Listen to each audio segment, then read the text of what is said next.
episode 65 of The Bar's Ankle High. I'm Katie, and as you can hear, I'm not with Garrett today because she's still on maternity leave. We do believe in paid family leave on this podcast, even though our country does not guarantee it as a human right. So Garrett is enjoying time with her new baby. But don't worry, as you can tell, I am joined today by the immeasurably talented, magically charming, and stylistic icon, Katie Charlwood, host of the Who Did What Now podcast, the history podcast that's not your history class. Katie, thank you so much for coming on today. Thank you for having me. I've been like fangirling over your podcast for like 10 months at this point when this comes out. And I think I stumbled upon you on the Discover page because one of your reels came up where you were doing the 32 counties of Ireland in 32 days. Mm-hmm. And I'm Irish, and I was like, this is fucking perfect, obviously. Yeah. Because you were doing this kind of like obscure history, and it was like the stuff that isn't just like St. Patrick with snakes and like the end, yeah, like Viking invasion and Brian Boru and like somewhat basic stuff. Well, it's probably not basic, but I know it. You were doing other stuff. I do try. So it's actually pretty funny. Well, I think it's funny, first of all, that you had mentioned just the podcast, and I was like, I could come on sometime. I just kind of pushed my way in, and I'm like, bring me on. It'll be Which fine. is totally fine, because usually I'm the one that's like, hey, come over and talk to me, please. And I'm just like, So you should have out. me on sometime. I'm like, at the moment I heard like maternity leave, and I was like, well, you could just get people to like come on sometime, and I am people. Hello. So are you a social scientist in your day job, or do you do podcasting full time? Oh, I'm a social scientist in my day job. So technically, I'm a historian and a sociologist. So okay.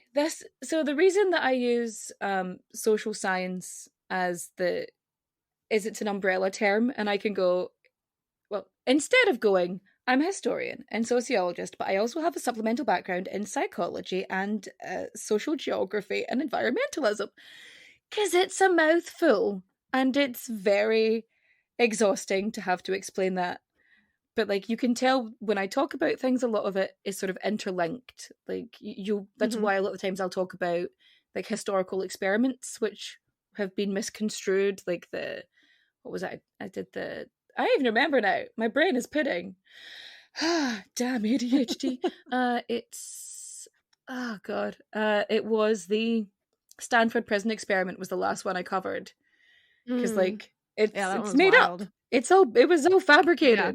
And I did Pavlov's dogs and things like that, and because these are things I find when I look through like records and shipping manifests and other weird just documents that I get my grimy little hands on. But yeah, I'm not podcasting full time yet. It's getting there. I am currently working on a book as well. I've got a publishing agent, so I have to actually get that sent off. But I'm so I am a little busy. So why did you start podcasting? Like, what did you do? You asked me a simple question, and then I ranted for like a minute and a half. We don't mind here. I told you we have no outline. So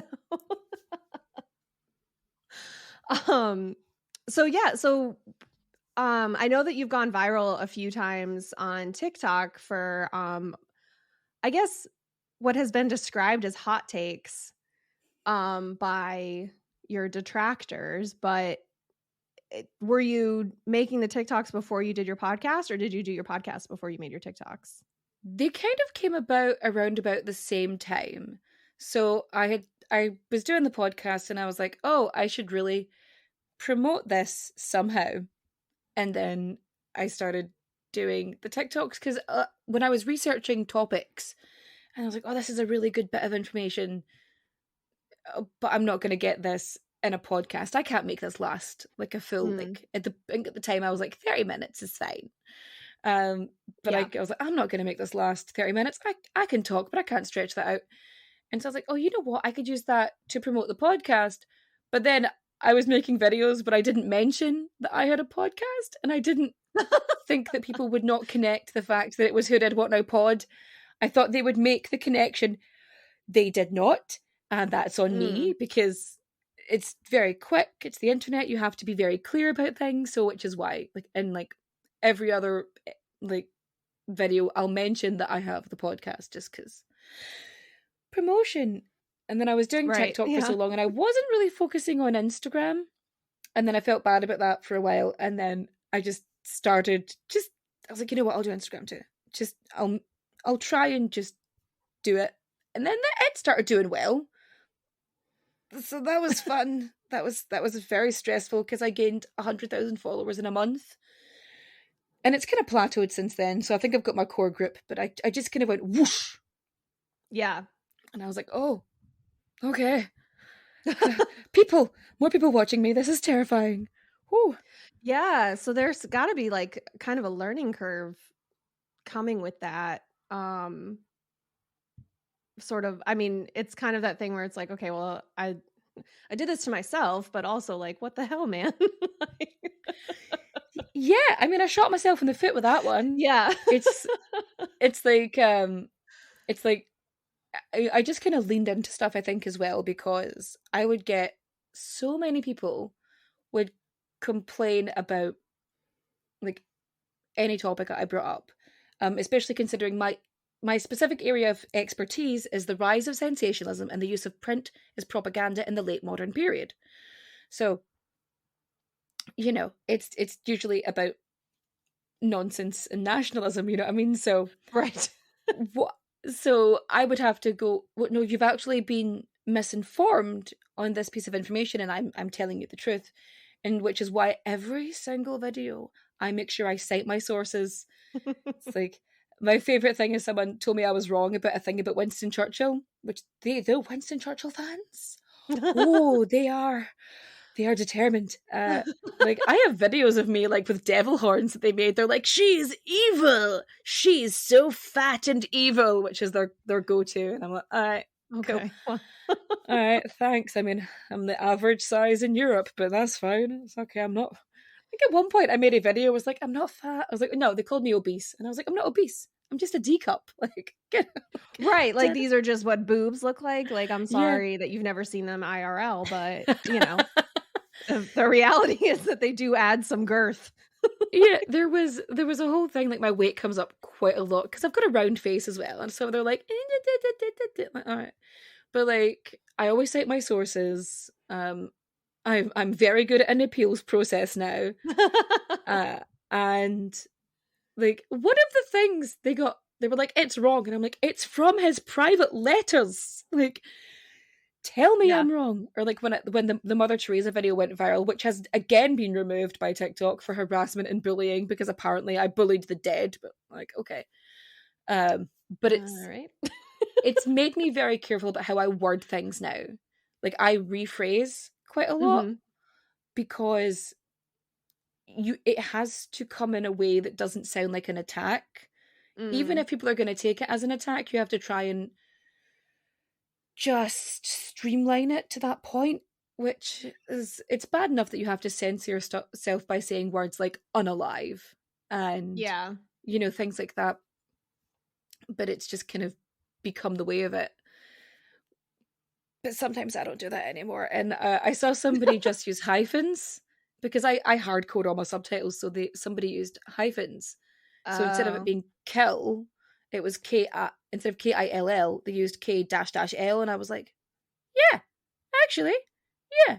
Which I think is how I got away with saying the word testicles. So yeah, I've noticed that actually in a lot of videos, and I think, I don't know how I came to that conclusion, but it was like, so it doesn't get like shadow banned even, let alone taken down. Things like any of those sort of like hot button words, I'll say. Like, I don't want to call it a trigger word, because like, I think it's valid to be upset by like the phrase suicide.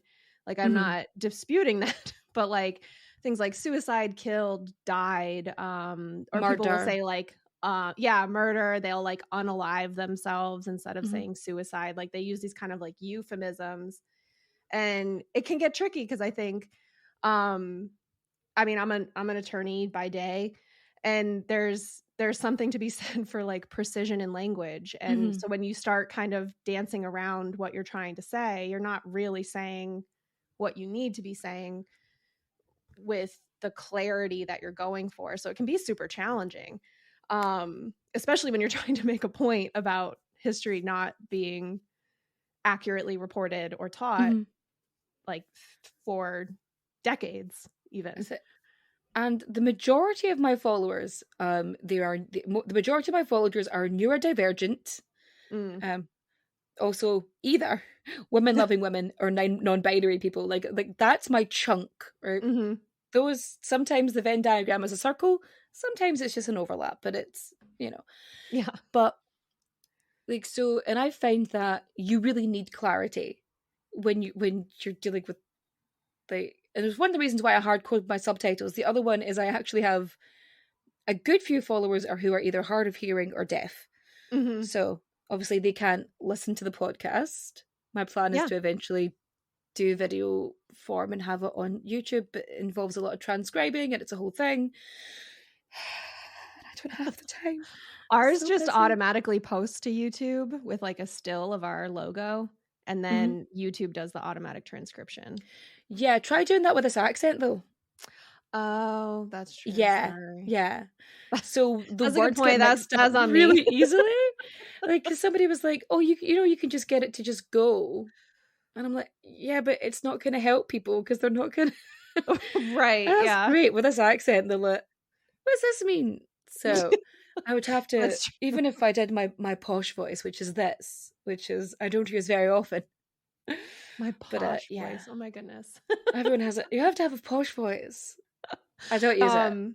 So speaking though of Mother Teresa and that TikTok in particular, correct me if I'm wrong, but basically you were just talking about how like she was kind of doing these not necessarily forced conversions, but sort of withholding care from people who would not convert to Catholicism, or her version of Christianity. I do believe I called it forced conversions, actually. Okay. Yeah, no, because there were women who came forward and said that they had been involved in it. So like that's where I got that information. And it was basically suffering brought people closer to Jesus, was a direct quote from her. And that's why certain medicines would be withheld. But all this funding was coming to the Mother Teresa Foundation, but it wasn't being spread out to these homes. And because it was supposed to be, it's supposed to take care of, water from the Ganges for the Hindu, and then it was supposed to have a certain type of care for Muslim and a certain type of care for Christians. It was supposed to be relevant to each religion because it was supposed to be respectful of each religion. But it was basically used as the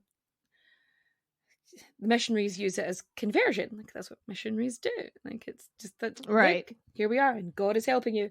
But yeah, there were so many issues with like hypodermic needles were being reused. Medicines were being mixed by hand. They weren't hiring proper doctors, even though this was in the mid-90s when she was in her heyday and making all this money, or early 90s, sorry, right? When they had people investigate. And even her own letters before she died said that she no longer believed in God. So she was basically used as this little promotional tool by the Catholic Church. And she oversaw the suffering of all the people she was supposed to help. And that's what annoyed me. Because it's... Right. She was propaganda. Yeah. And people were suffering. Because I don't like people suffering. Well, so... I have... That brings me though to what I thought was a great topic for us to discuss, which is rejection sensitivity dysphoria and justice sensitivity. So are you familiar with either of those like symptoms of ADHD? Yes, because I have those. Okay. I didn't want to assume you knew, so I have a cursory sort of knowledge, and then I only have my own experience to really rely upon within that. Yeah, well, and it's so much of the reporting on RSD and justice sensitivity is very anecdotal because it's like about a year ago at this point, we did a couple episodes on rejection sensitivity dysphoria, and you know, it was just described as having like a physical pain or physical reaction to a rejection or perceived failure or you know, bad experience. And so, but we're just coming up, when this comes out, we'll have just finished a 3-part series on the Pennhurst State School in Pennsylvania, which was known by the time it closed on December 9th, 1987, it was known as Pennsylvania's Shame. And it was a state school that was opened in 1908. And it started out as like the Pennhurst like Academy for the Feeble-Minded and Epileptic, or like some horrific name where it was like, okay, like subtle. But so they did all sorts of things to their patients and their residents, and they, you know, in the 1900s didn't differentiate between mental illness and developmental disability and physical disability. And it was basically anybody that they didn't want to deal with in the general public, and, you know, sprinkling of eugenics and stuff. But so we're just coming off of that series when this episode comes out. But that property, certain parts of it were divided up because it was like 1,400 acres or something. But the primary campus that is still intact from the buildings that were used as this hospital or residential setting now belong to private owners. And the private owners, they run ghost tours every year, but they run ghost tours all year, but around Halloween every year, they also have a haunted house that includes, you know, asylum patients, quote unquote. And also in particular, there's a dentist, like an evil dentist that's covered in blood, because the residents of Pennhurst would have all of their teeth removed if they bit any of their staff members.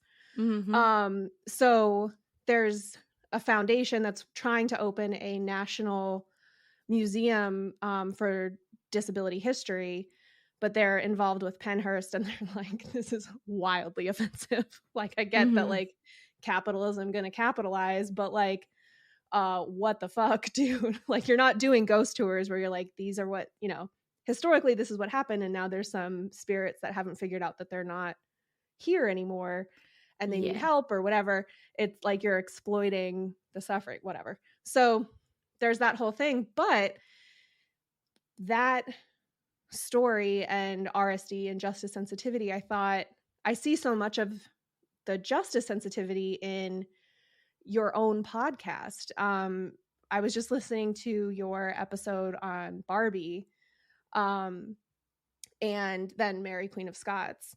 But first of all, I didn't realize that Barbie was made because no dolls didn't have babies or whatever.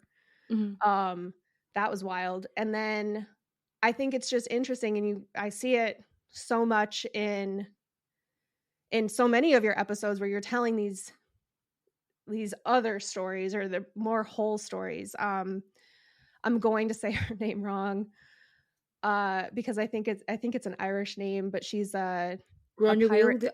Grainne Mhaol, the Irish pirate queen. The pirate queen already. Like Grainne Mhaol. I know.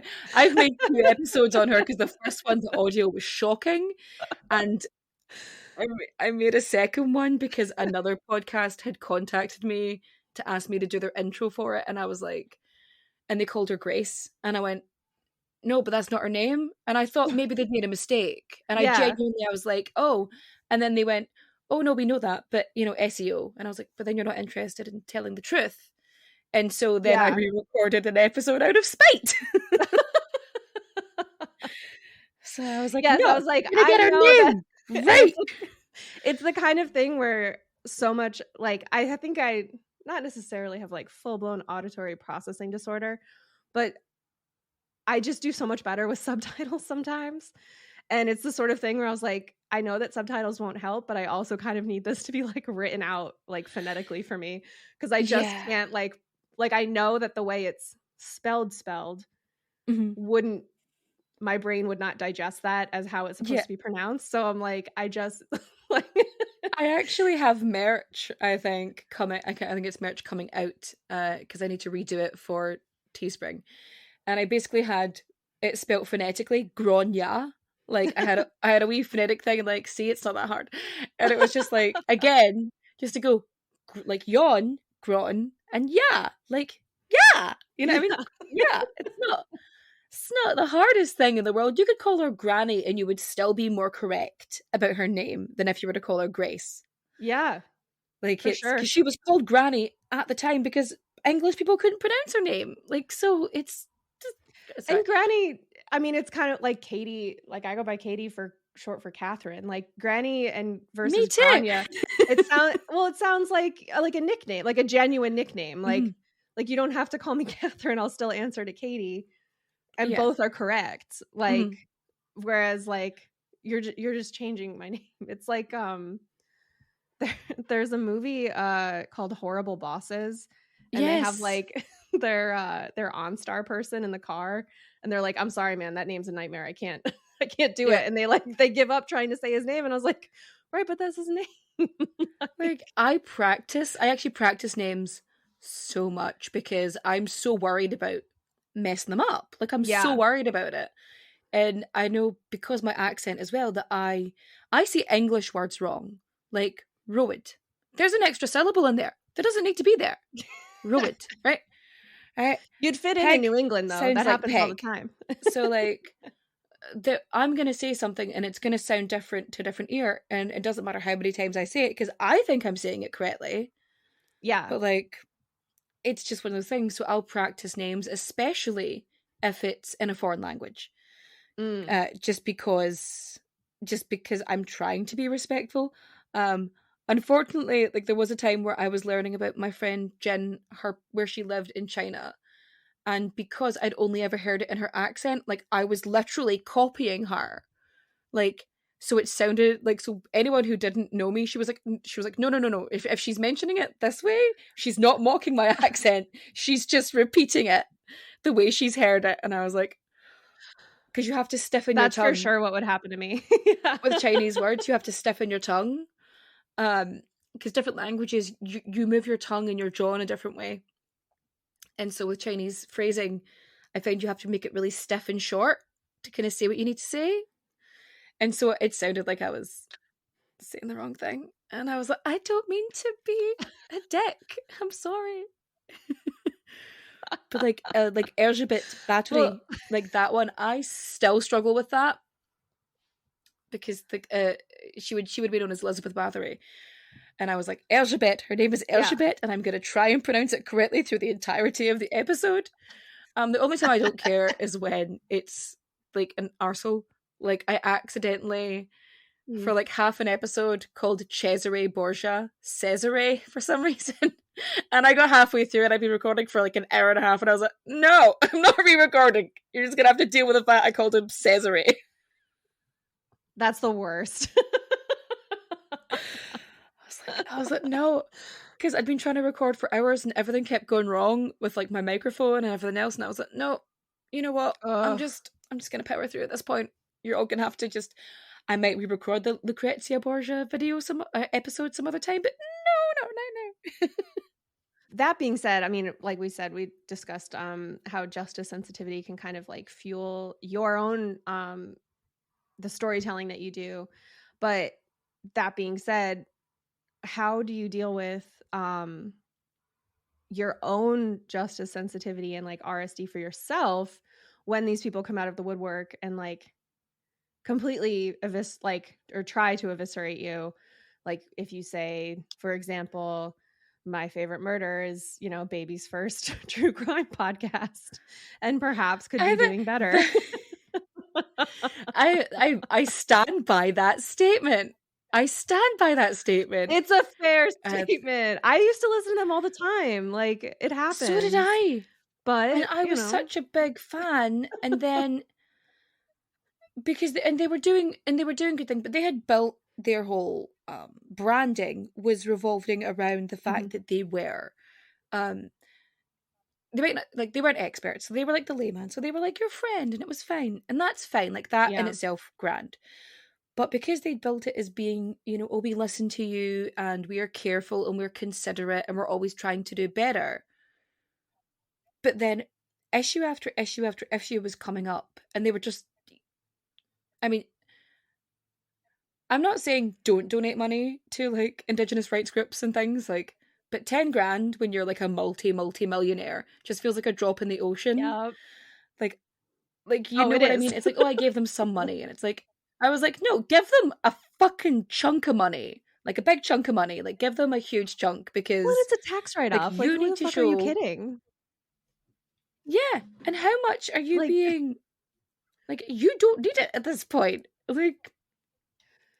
Yeah, no, I agree. Yeah, I kind of, I lost my love for them during the pandemic, during lockdown, when they were like, first of all, not releasing new content, new episodes. They were doing these like quilt episodes where they were just reusing their old content. Episodes, yeah.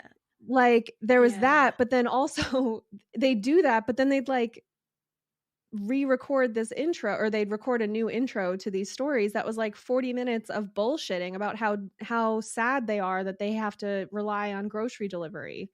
And it's like, ladies, people are like losing their lives. It's the Kim Kardashian, like, people are dying, Kim, and she's upset about her diamond earrings. Like, it's like, you guys, like, you're just so out of touch. And then they did what made me lose them, because then they were, I would skip any of the celebrity hometown episodes that they were doing because I don't give a shit, and the audio quality was so like up and down that I couldn't listen. And then they sold out to Amazon, and I listened to their intro for the next episode after that, where, because they were responding to the criticism of people saying like, what the fuck, you said you were like in favor of workers' rights and union rights, and you sold out to the largest corporation on the planet that is actively union busting and works their people to death and gives them like a solitary cube to scream in for 5 minutes a day during their shift. Like, what the hell? And their response was basically like, oh, well, we're businesswomen and we did business. And it was like, okay, well, fuck you. Then, like, I don't need to listen. And it was just the kind of thing where I was like, yeah, like, like they are, like you said, they already have millions of dollars. So then to sell out for $100 million, it was the kind of thing where I was like, okay, me getting $100 million is very different than you getting $100 million. Like, they're multimillionaires at this point. They don't need the extra money. Yeah, and exactly. One of my issues with them as well was the fact that, was it you who mentioned it to me, or was it someone else? It was about maybe it was the For the Love of History podcast. It was about that they had like promoted their stuff when they were starting their network, about how they were going to have all these, like, they had found all these great things, and it was all like a bunch of white, relatively already famous like podcasts. Yes. I did not point that out, but okay, it must have been For the Love of History podcast that said it to me. Like, I knew it was another podcast that had said it to me, and it was like, you know, when everything happened with George Floyd, they had said like, oh, we're going to be amplifying, you know, Black stories, and it was like, okay, a lot of people had that kind of come to Jesus moment when that happened. A lot of podcasters, anyway, and they covered.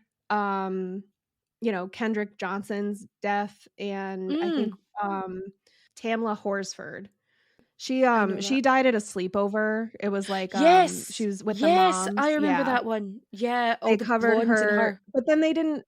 Yeah, and I don't think. I mean, they might have covered some other, you know, missing and murdered Indigenous people, but it was the kind of thing where it was like very performative. And I have the same problem personally with the Morbid podcast. I think that they're fully insufferable, and they're I think worse than my favorite. Oh, I wouldn't recommend. Their early episodes aren't terrible, but like now it's, you know, every defense attorney is, you know, a slime ball. Every defendant is a piece of shit. Every, you know, person is just, you know, any defendant is like this horrible fucking monster. And it's like, okay, but like you could theoretically either try to understand where this person is coming from, like not justifying it, but perhaps they do have mental illness. Perhaps there were signs that were indicating that this is what they were capable of. But instead you're just degrading them. You're not doing anything better. And they also doxed, like, I think they took down the episode, but they like doxed this woman's she was like 16 when she was kidnapped, but her friends, they were all on vacation at this like summer town in Myrtle Beach. And they were like, oh, I wouldn't want, like, this person's now like a nurse practitioner. I wouldn't want that person taking care of me. And it's like, what the fuck? First of all, they were also a child when their friend was taken. So, like, I don't know what you're expecting. But it was the kind of thing, like, they make comments, like, off the cuff comments all the time. And it's the sort of thing where it's like, look, we've said stuff in like in recordings, and then in post we're like, ooh, let's take that out. That's a bit much. I've done that. I was like, I went on a rant one time and I had to cut out like 15 minutes because I was like, oh no, that's just me going over the edge. I gotta stop that. Right. Like, sometimes you just need to like kind of word vomit it and then like reel it back in. And it's like, okay. But it's the sort of thing with Morbid. I think they've been doing it. I think they debuted their podcast in 2017, and it's like there's been no growth, no development or anything. And it's like there's so many other options for true crime podcasts that, like, I quite like the Fall Line, because the Fall Line specifically looks at cases that are in an area that that wasn't being promoted, that people weren't researching into. So this was women of color, this was like people in poverty, you know, it was all across this, and it's in this one state. I think it's been so long, I haven't listened to a lot of it in a long time because I needed to just take myself out. And it was very respectful the way that it's told, and I need that respect. And there's like I have done one recent true crime case, and never again. I can't do it. It was when new information had come out about JonBenet Ramsey, and I was like, I'll do a JonBenet Ramsey episode, because it was right about Christmas time, and I was like, I'll just do it, because I couldn't think of anything to do. I had a bit of brain fog, and I was like, I'll do it. It took me 5 days to record it, because I kept breaking down crying every time I went through the autopsy report. And I was like, I was looking at all the photos of her and stuff, and there's this picture of her on Christmas Day with her bike, and I'm like, this was a fucking child that all they ever show is the beauty pageant photos. And that made me so angry, because I wanted to tell her story of, this was a child who had her life taken from her, and that was my whole thing. And I think my little girl was like 5 maybe at the time as well. So yeah, bad. So, but like, it's such a, I always hated when parents are like, you'll feel differently when you have a child and you'll feel this, and I'm like, no, I won't. And I'm like, oh, the poor baby. But like, no, I think, but that's fair. And I think that kind of goes to like what we were saying, though. There's like, people grow and change and learn, and there's nothing wrong with that, but it's the stagnation and the refusal to accept when, you know, because, you know, what you can't know what you don't know, but once you do know better, you do have an obligation to do better and to be better, I think. And so I think, you know, it's the sort of thing like what we had with these Pennhurst episodes where people were like, how could this happen? And I'm like, stop acting like you didn't know this wasn't happening. Like, there were these reports all the time, like Indiana law, which is what Churchill tried to get brought forward into the UK, because they wanted to put the mentally deficient and the feeble-minded into forced labor camps. But feeble-minded, you know what came under that whole group? Loose women also came under that. But like, so it's not just this, you know, it's someone with a clear, you know, developmental issue or mental illness, but like, it trickles. And that's it. And people know, but people don't want to talk about it. Like, it's like in Ireland with the Magdalene Laundries, and the 2M babies. Like, they know what happened. People just didn't want to hear it. It's what are the Magdalene Laundries? So basically, if someone was to have a child outside of wedlock, or if they were known to be loose women, teenagers even, they would be sent to the laundries run by the Magdalene nuns.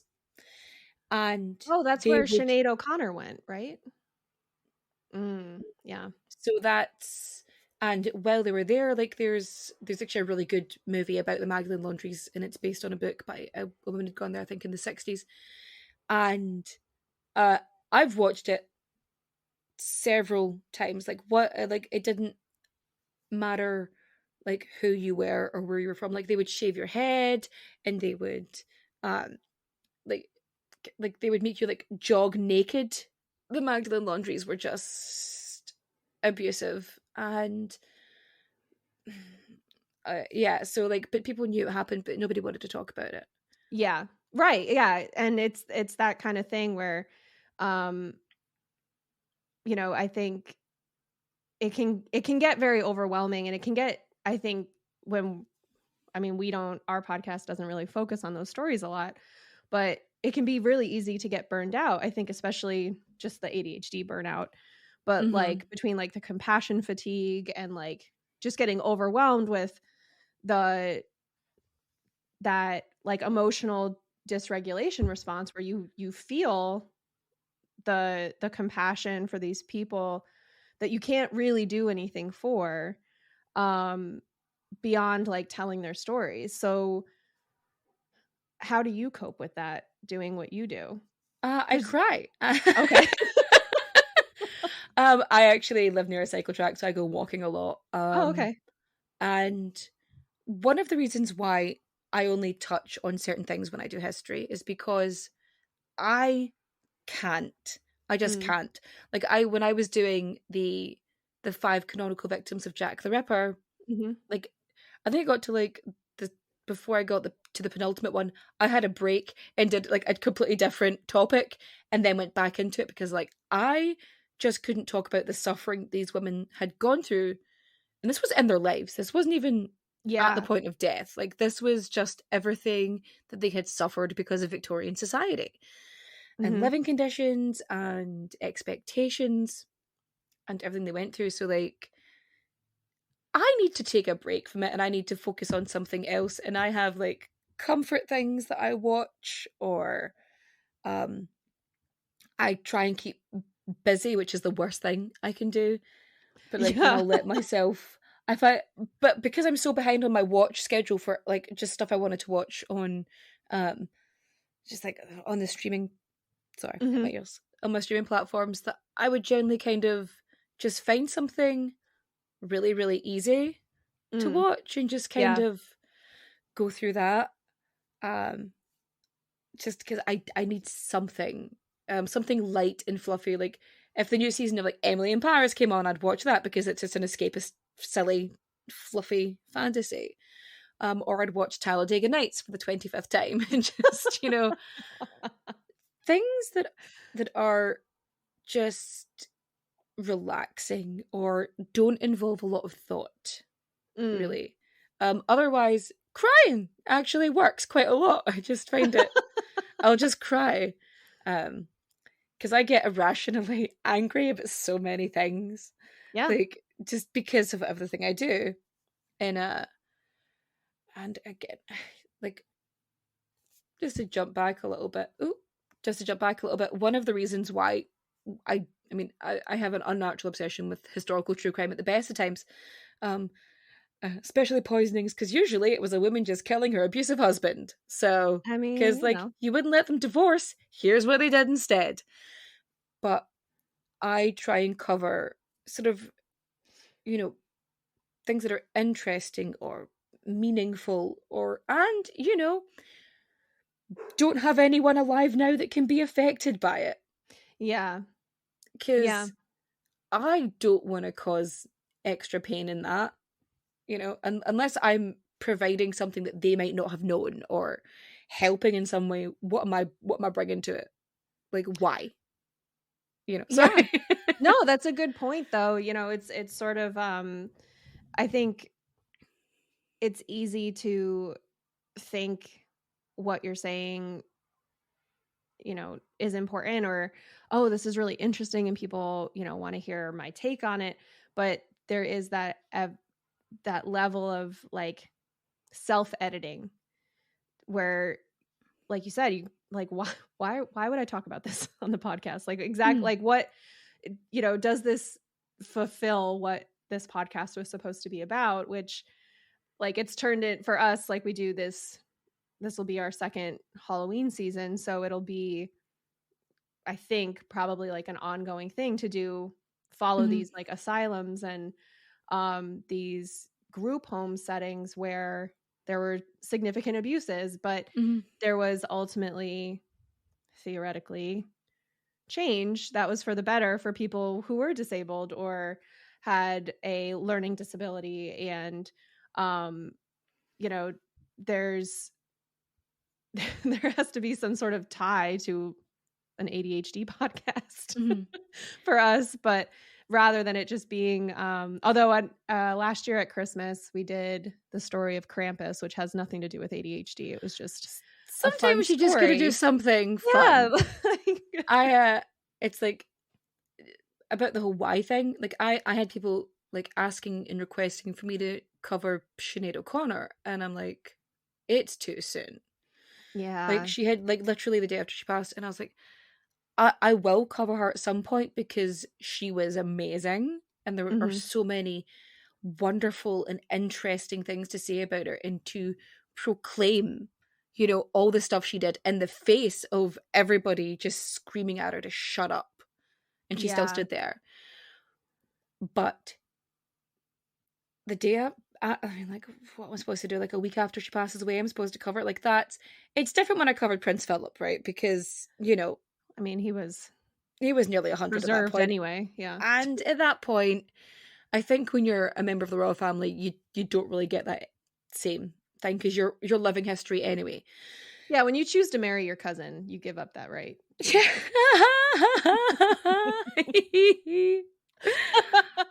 Sorry. That really tickled me. But yeah, it's one of those things, and I was like, there's certain stuff I'll happily talk about. Like, it's one of the reasons why I don't really talk about men so much in my podcast. It wasn't intentional, really, but I didn't. Well, it's appreciated either way. It's interesting. Like I talked about Alfonso, the yes, Nobel Prize for Peace, pornographic studio. Okay, it's a fun little ditty. The man's got needs. I just really had a thing for big-breasted women. I was like, oh, really living his best life there. Truly listening to that episode the other day, floating in my pool, and I was like, I didn't have my headphones, and I was like, well, I hope my neighbors enjoy. It's like 2:00 on a Friday afternoon. It's like, I had to apologize. I got stopped by somebody I went to school with who was like, I feel like I see you all the time because I listen to your podcast. And I was like, oh no, I swear so much. But I've actually cut down the swearing a little bit because just so that it's not me just swearing, because it would be so easy to just be expletive filled for no reason. But and I'm trying to get better at how I speak, because even today during this I've gone off on tangents every single time because that's just how my brain goes, and I'm worse right now because I've got PMS, which exacerbates ADHD symptoms. So it sure does. But we have a whole bunch of episodes on that. I was listening to them going, you're so right. You're so right. Eating my Pringles in bed. Just like, I don't feel good. Cuddling a hot water bottle. Though. I mean, it blew my mind when Garrett was doing that research, because it was just the kind of thing where I was like, I'm sorry, estrogen does what to my brain? Like, the fuck? Yeah. That is so uncalled for. Like, why can't it just work on the ovaries? I'm suffering enough, thank you. Fuck off. Yeah. But it's like, it like totally blew my mind. And I was talking with my dietitian about it, just because like it was topical. And she was like, there's like some great YouTube videos about hormones and like the endocrine system that you'd probably just like really enjoy. And I was like, I don't know if I'd enjoy it or if I get really mad that everything is so interconnected. As the therapist in Ted Lasso says, the truth will set you free, but first it'll piss you off. Yes, exactly. Exactly. It's true. And, it's I think, especially like in November, it's getting darker out, and it's so easy to like wallow, I guess, and to like sit in the bad feelings and just kind of like let that be everything, you know, until you go outside and yeah, maybe you see the sun for a couple hours a day, but like it's not real sun. It's like, at least here, it's hidden by clouds usually. It's kind of sun. It's sun-ish. Right. It's too cold to want to enjoy standing in the sun. No, but like I had somebody go to me. They're like, you know, you really have to cut out caffeine and exercise more and do this. So that, and I went and I'm like, no. Yeah. How about you eat a whole bag of dicks? How about that? Like report back on how you feel. I'm like, I have my second Diet Coke of the morning. Like, fuck off. Let me have my caffeine. God damn. Let me have my iced coffee, damn it. I need something in me. I can't live on rage alone. Yeah, no, I did that for the first 34 years of my life, and then I got diagnosed, and so now I at least can have some Concerta on board and get my methylphenidate. But like, it was really funny because like I was pretty chill when I was pregnant. Like nobody could figure out why like my mental health was better during pregnancy. Like, it makes sense though, because like it does now. Yeah, it does now. At the time, I'm just like, everything is fine, everything is great. But like, we actually discovered I was pregnant because I was watching a YouTube clip of I think it was like the very first thing that ever been on YouTube, and it was this bird that had chopped it was a kiwi. It was kiwi. The kiwi couldn't fly, and it got these trees. And it sort of had a wee bungee cord, and it was going down this cliff, and it was hammering in these trees, and then it jumped. So that when it jumped off the cliff, is this a cartoon kiwi? It's a cartoon kiwi. Okay. And so it would go down. Like, it wasn't a real kiwi did not do this. It had a tiny hammer in its beak. How it did it, we don't know. David Attenborough like narrating. And here we see the kiwi sliding down the cliff. Where did it acquire the hammer? We are unsure, but he is very skilled at using it. This could be the missing link. So like, it's this cartoon kiwi, and it's like jumping off this cliff, and it's like flying, or that it's falling to its death. It's falling to its death, but it's doing it so it can feel what flying is like. Aww. And so there's this little tear because it's so happy, and I burst into tears, and I'm crying. But I was having all these issues with like heart palpitations and just physically things wrong with me, because I actually suffer from incredibly severe morning sickness. So like that in itself is its own issue. Ooh. And postnatal depression. So it's a super fun bag here, which is reason number 5 why I'm not having any more children. Those 9 months in the middle were just clutch. The 6 months. 6 months were good.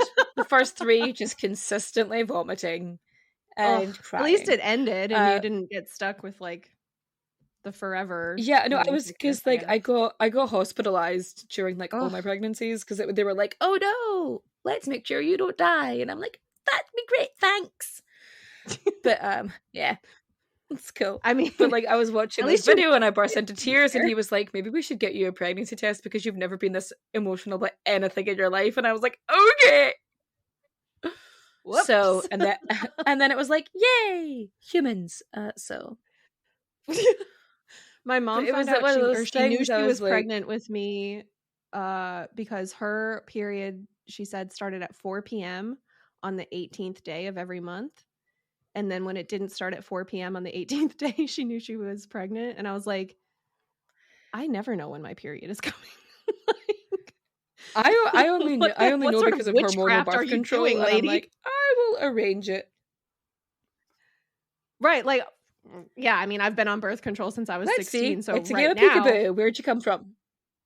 Yeah, like I don't get my period if I can help it. But like, I actively avoid so I have no idea what my cycle would look like. Yeah, for real. Ugh, it's so irritating. But yeah, no, it blew my mind. All the different hormones that are associated with it, and like just what they do, and like the weight gain that they cause. And so like then you're feeling shitty, and it's just like it's so easy with ADHD. Like I misplaced my keys. Like I put them in a different spot than I usually put them. No, one morning I was don't put them. Never put them in a different spot. And it was the kind of thing like I was carrying a bunch of shit into the house, and so I was going in through the garage, and like I had to drop the keys to like do something with the dog or something. And so they were just like on this spot, but it was the sort of thing where like and I'm real good about putting my keys in the same spot because otherwise I have to go searching for them. And so I couldn't find them, and I finally found them, and I was being so mean to myself, like in my head.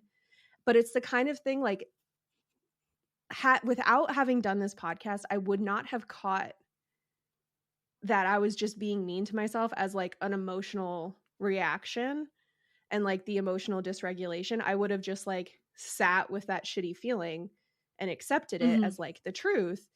And with PMS and all that, it gets so much worse because like now my clothes don't fit.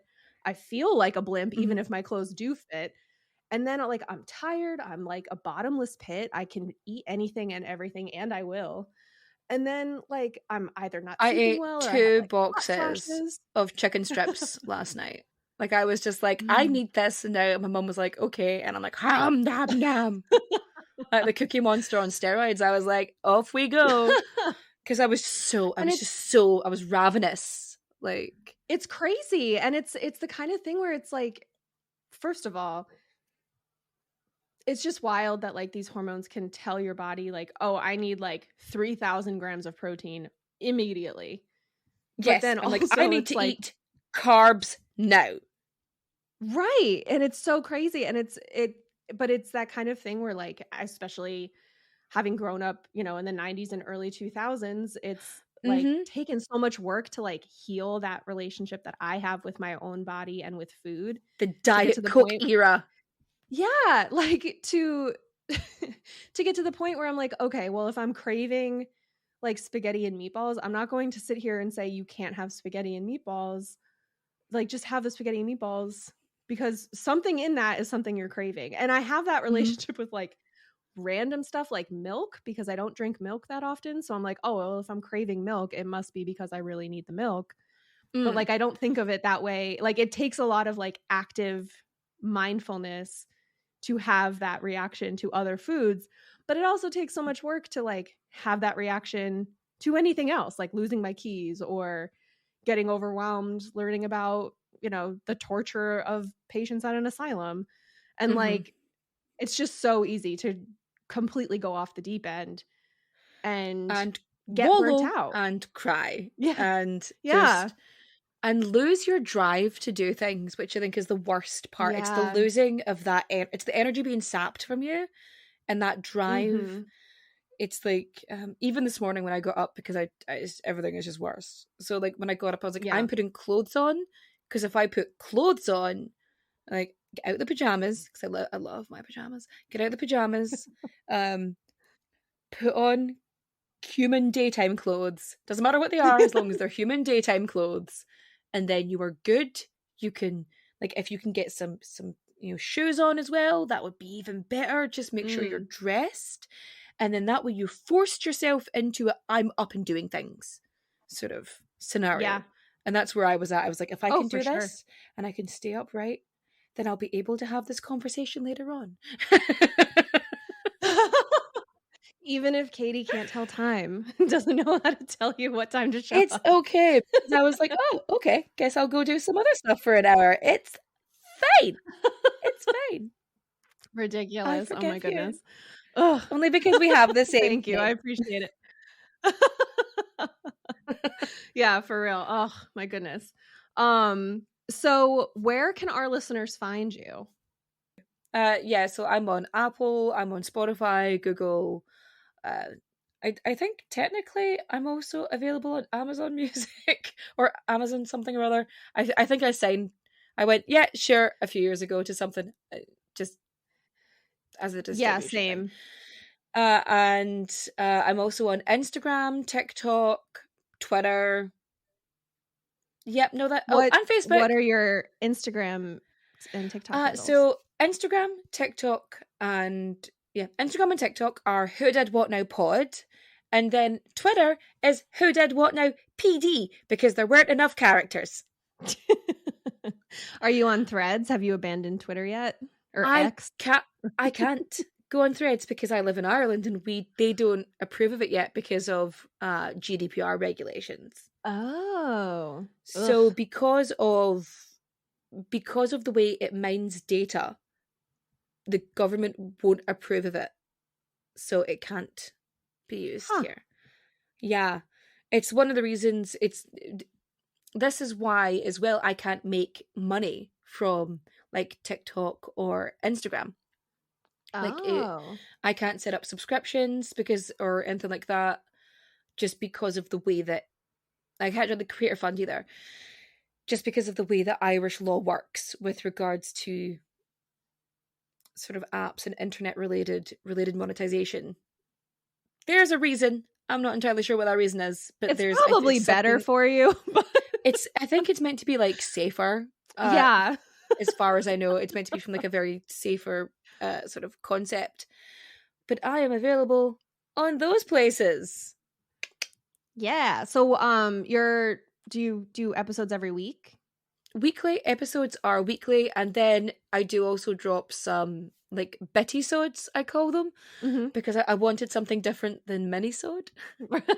So because it left a bad taste in my mouth from MFM. Yeah. We're calling these ones mama-sodes because of the maternity leave. Yeah. I went for bitty-sodes because it's the little bits of history that don't quite fit in anywhere else. I love it. That's right? Perfect. Yeah. Thank you. Yeah. It was just like, because especially if I'm doing, because I try to at most do an hour, because when you listen to one voice, it's really hard to stay focused, and I avoid using sound effects and things like that a lot of the time, because I know that people who have auditory processing issues struggle with sound effects occurring. So I try and like limit anything like that. So it's broken up with ads. So yeah, it happens. So if you've got stuff there, it's sometimes I will like, oh, I really want to tell this story. Or it's again something that would not make a full podcast episode, but I can talk about it for 20 minutes. Then off it goes into the bitty-sodes. So this has been super fucking fun. Thank you so much for coming on. Thank you for having me. This was great fun. And happy early birthday. So thank you. So first of all, you can follow us on Instagram and Threads and Facebook at The Bar is Ankle High. We have merch at bit.ly/ankle high merch. You can leave us a 5-star review at Apple Podcasts or anywhere else that you can leave us a 5-star review. Please and thank you. And we end our episodes with like it started with like, remember to be kind to yourself because the bar is ankle high, but it turns into like whatever we've talked about that day. So do you have like a little idiom you'd like to oh no I hadn't prepared for this.